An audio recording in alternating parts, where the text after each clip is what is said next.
أعوذ بالله من الشيطان الرجيم. بسم الله الرحمن الرحيم.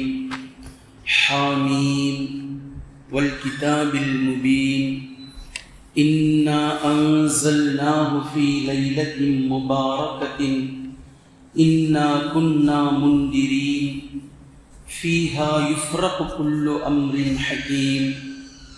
கண்ணியத்திற்குரிய அல்லாஹ்வின் அடியார்களே, சூரத்துல் ஜாசியாவை அல்ஹம்துலில்லாஹ் நாம் பார்த்து முடித்திருக்கிறோம். சூரத்துல் ஜாசியாவிற்கு அடுத்ததாக சூரத்துத் துஹான். இந்த சூறாவில் 59 வசனங்கள் இடம்பெறுகிறது.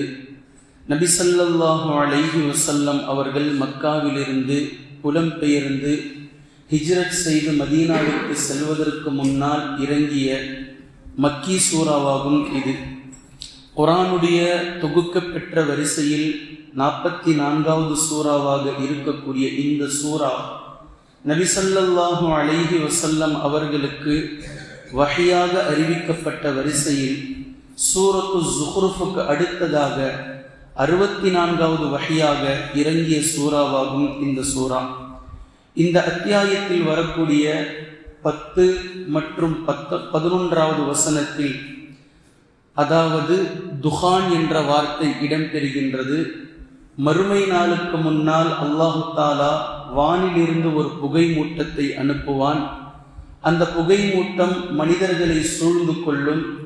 அது மக்களுக்கு மிகப்பெரிய வேதனையாக இருக்கும் என்று அல்லாஹு தாலா இந்த 2 வசனங்களில் பேசுகின்றான்.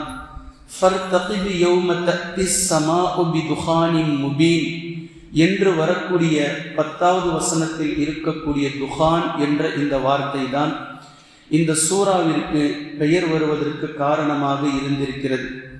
அதே நேரத்தில் புகைமண்டலம், பொதுவாக புகைமண்டலம் வரக்கூடிய அந்த நேரத்தில் ஒரு பூமியை அது வறட்சியாக்கும், ஒரு பூமியை கந்தக பூமியாக சூடாக்கும் என்ற நிலையில் அது வேதனைக்குள்ளாகும் என்றும் இங்கு சொல்லப்பட்டிருக்கின்றது. இந்த சூரத்து துஹான் என்ற இந்த சூறாவிற்கு இதனுடைய ஆரம்பத்தில் வரக்கூடிய தனி எழுத்தான ஹாமீம் ஹுரூஃபே முத்தகத்தியாத் என்று சொல்லக்கூடிய இந்த 2 எழுத்துக்களையும் சேர்த்து ஹாமீம் அத்-துஹான் என்ற பெயரும் இந்த சூறாவிற்கு இருக்கின்றது. துஹான் என்ற வார்த்தைக்கு நேரடியான சொற்பொருள் பஞ்சம், காய்ந்த வறட்சி நிலம், காய்வு என்ற இந்த பொருட்கள் எல்லாம் அதற்கு கொடுக்கப்படுகின்றது.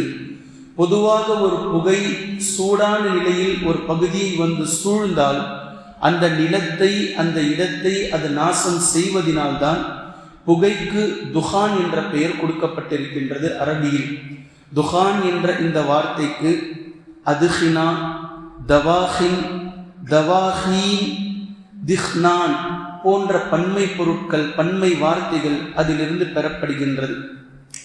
அதே போன்று இந்த சூறாவில் பல இடங்களில் கூறப்படாத யுனிக்கான சில சம்பவங்கள், சில விஷயங்களை அல்லாஹு தாலா பேசுகின்றான். சூரத்துல் கஹ்ஃபில் எப்படி தனித்தனியாக ஒரு சில விஷயத்தை, வேறெங்கும் சொல்லப்படாத புகைத்தோழர்களுடைய விஷயம், அதே போன்று வேறெங்கும் சொல்லப்படாத ஒரு பணக்காரர், ஒரு செல்வந்தருடைய விஷயம், அதே போன்று மூசா அலைஹிஸ்ஸலாம் அவர்களுக்கும் ஹதிர் அலைஹிஸ்ஸலாம் அவர்களுக்கும் நடந்த சம்பாஷணை, அதே போன்று தில்கர்னின் அலைஹிஸ்ஸலாம் அவர்களுடைய அந்த செய்தி குறிப்பு, இவையெல்லாம் வேறெங்கும் சொல்லப்படாமல் சூரத்துல் கஹ்ஃபிலே எப்படி தனித்துவமாக சொல்லப்படுகின்றதோ அதே போன்று இந்த சூறாவிலும், இந்த சூறாவில் மிக ஆழமாக குர்ஆன் பரக்கத் பொருந்திய ஒரு இரவில் லைலத்துல் கத்ரில் இறக்கப்பட்டது என்ற செய்தியும், அதே போன்று ஆகிரத்தை பற்றிய செய்தியும், அதே போன்று மூசா அலைஹிஸ்ஸலாம் அவர்களுக்கும் ஃபிரௌனுக்கும் நடந்த சில செய்திகளையும் சொல்லிவிட்டு, ஃபிரௌனுடைய சமூகத்தார் அழிக்கப்படும் போது பல இடங்களில் இவர்களுடைய செய்திகள் வருகின்றது.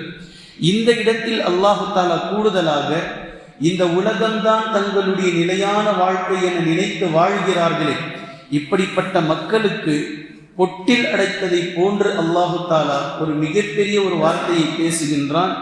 ஃபிரௌனுடைய சமூகத்தார் இந்த பூமியில் அழிக்கப்படும் போது அவர்களுக்காக இந்த வானம் அழவும் இல்லை, பூமி அழவும் இல்லை, என்று பேசக்கூடிய ஹைலைட்டான செய்தி சொல்லப்படுகின்றது. அதாவது எவர்கள் இந்த உலகத்தில் வாழ்கிறார்களோ, நீங்கள் உங்களுடைய பூமி, உங்களுடைய ஊர், உங்களுடையது, எல்லாமே உங்களுடையது என்று சொல்கிறீர்களே, நீங்கள் இறந்தபோது யாருக்காகவாவது இன்று வரைக்கும் வானம் அழுததா அல்லது பூமி அழுததா? உங்களுடைய வீட்டு நிலம் கூட உங்களுக்காக அழுததில்லை. ஆனால் நீங்கள் தான் சொல்லிக் கொண்டிருந்தீர்கள், இது என்னுடைய இடம், இது என்னுடைய நிலம், இது என்னுடைய ஊர், இது என்னுடையது. இப்படி ஃபிரௌனுடைய சமூகத்தார்களும் பேசிக் கொண்டிருந்தார்கள். அவர்களை நாம் அழித்த போது வானம் அழவும் இல்லை, பூமி அழவும் இல்லை என்ற செய்தியை அல்லாஹ் இந்த சூறாவில் தான் பேசுகின்றான். அதே போன்று இஸ்ரவேலர்களுக்கு கொடுக்கப்பட்ட பாதுகாப்பை பற்றி அல்லாஹு தாலா பேசுகின்றான். அதே போன்று துப்பா சமூகம் அழிக்கப்பட்ட விஷயத்தையும் அல்லாஹு தாலா இந்த சூறாவில் பேசுகின்றான். அதே போன்று ஜக்கூம் என்னும் சொல்லக்கூடிய மரத்தை பற்றியும் அல்லாஹு தாலா நரகவாதிகளுக்கு சூரத்துல் வாக்கியாவில் நரகவாதிகளுக்கு கொடுக்கப்படக்கூடிய லஆகிலூன மின் ஷஜரத்தின் மின் ஜக்கூம், நரகவாதிகளுக்கு வேதனை தருபவதற்காக ஜக்கூம் என்று சொல்லக்கூடிய ஒரு கள்ளி மரம், முட்கள் நிறைந்த மரம், அதை பற்றியும் அல்லாஹு தாலா இங்கு பேசுகின்றான். அதே போன்று யார் முத்தகீன்களாக வாழ்ந்தார்களோ அவர்களுக்கு சொர்க்கத்தில் கிடைக்க இருக்கும் இன்பங்களை பற்றியும், சொர்க்கத்தில் அவர்களுக்கு சென்றதற்கு பின்னால் அவர்களுக்கு மரணம் இல்லை என்பதை பற்றியும் அல்லாஹு தாலா இந்த சூறாவில் ஆழமாக சில செய்திகளை பேசுகின்றான். சூறாவினுடைய ஆரம்பமான 8 வசனங்களை பாருங்கள். இந்த சூறாவில் அல்லாஹு தாலா குர்ஆனை இறக்கிய வல்லமை நிறைந்த அல்லாஹினுடைய வல்லமையை பற்றியும் பேசுகின்றான். பிஸ்மில்லாஹிர் ரஹ்மானிர் ரஹீம். ஹாமீம் வல் கிதாபில் முபீன். தெளிவான வேதத்தின் மீது சத்தியமாக. இந்த குர்ஆன் மிக தெளிவானது. இந்த தெளிவான வேதத்தின் மீது சத்தியமாக.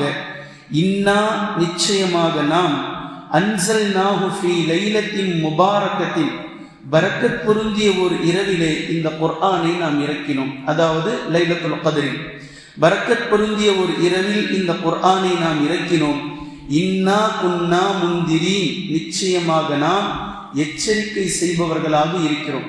இந்த குர்ஆனை இறக்கியது உங்களுக்கான மறுமை நாள் ஒன்று இருக்கின்றது, உங்களுக்கான விசாரணை ஒன்று இருக்கிறது. என்னுடைய சன்னிதானத்தில் நிச்சயமாக நீங்கள் நிறுத்தப்படுவீர்கள். உங்களுடைய வாழ்வாதாரத்தை, வாழ்ந்ததை குறித்து என்னிடத்தில் நீங்கள் கேள்வி கணக்கு கேட்கப்படுவீர்கள் என்ற எச்சரிக்கையை நாம் செய்பவர்களாக இருக்கிறோம். இந்த குர்ஆன் அந்த வேலையை செய்து கொண்டிருக்கின்றது. ஃபீஹா யுஃப்ரகு குல்லு அம்ரின் ஹகீம். அந்த இரவில்தான், லைலத்துல் கத்ரில் பரக்கத் பொருந்திய அந்த இரவில்தான், யுஃப்ரகு குல்லு அம்ரின் ஹகீம், ஒவ்வொரு காரியமும் எது எவ்வாறு செய்யப்பட வேண்டும் என்று பிரித்தாளப்படுகின்றது. அதே போன்று அம்ரன் மின் இந்தினா, நம்மிடமிருந்து கட்டளை பிறக்கின்றது அந்த இரவிலே. இன்னா குன்னா முர்சிலீன். நிச்சயமாக நாம் தூதர்களை அனுப்பக்கூடியவர்களாக இருக்கின்றோம், தூதர்களை அனுப்பி இருக்கின்றோம். ரஹ்மதம் மிர் ரப்பிக். இந்த குர்ஆன், இந்த இரவு, இந்த ரசூல்மார்கள் எல்லாமே உங்களுடைய ரப்பின் புறத்திலிருந்து அருட்கொடையாகும். இன்னஹு ஹுவஸ் ஸமீஉல் அலீம். நிச்சயமாக அல்லாஹு தாலா அனைத்தையும் கேட்பவனாகவும் யாவையும் அறிந்தவனாகவும் இருக்கின்றான். ரப்பிஸ் ஸமாவாதி வல் அர்தி வமா பைனஹுமா.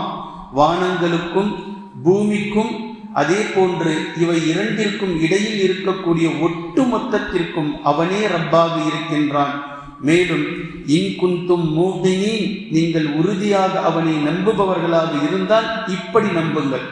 அவனை ரப்பாக, வானங்களுக்கும் பூமிக்கும் இவை இடையில் இருக்கக்கூடிய ஒட்டு மொத்தத்திற்கும் அல்லாஹ் தான் ரப்பு என்று நம்புங்கள். நம்புவதென்றால் வெறுமனே உள்ளத்தால் நம்பிவிட்டு அல்லது வாய்மொழியால் சொல்லிவிட்டு கடந்து செல்லக்கூடிய நம்பிக்கை அல்ல. மூகினீன், ரப்பாக நம்பினால் எப்படி நடக்க வேண்டும் என்று அல்லாஹ் சொல்கின்றானோ செயல் ரூபத்தில் அது போன்று நீங்கள் வாழ்ந்து காட்டுங்கள் என்று அல்லாஹ் பேசுகின்றான். மேலும் லா இலாஹ இல்லாஹு, வணக்கத்திற்குரியவன் அவனை தவிர வேறு யாரும் இல்லை. யுஹ்யீ, அவன்தான் உயிர் கொடுக்கின்றான். வயுமீ, அவன்தான் மரணத்தையும் கொடுக்கின்றான். ரப்புக்கும் வ ரப்பு ஆபாஇக்குமுல் அவ்வலீன், அவன்தான் உங்களுடைய ரப்பாகவும் இருக்கின்றான். உங்களுடைய முன்னோர்களில் தந்தைமார்கள் முன்னோர்கள் எத்தனை நபர்கள் சென்றார்களோ அவர்களுடைய ரப்பாகவும் அவன்தான் இருக்கின்றான் என்று சொல்லி அல்லாஹு தாலா முதல் 8 வசனங்களில் பேசக்கூடிய தர்ஜுமாவை நாம் பார்த்திருக்கின்றோம். இன்ஷா அல்லாஹ் இதனுடைய விளக்கத்தை தொடர்ந்து நாம் பார்க்கலாம்.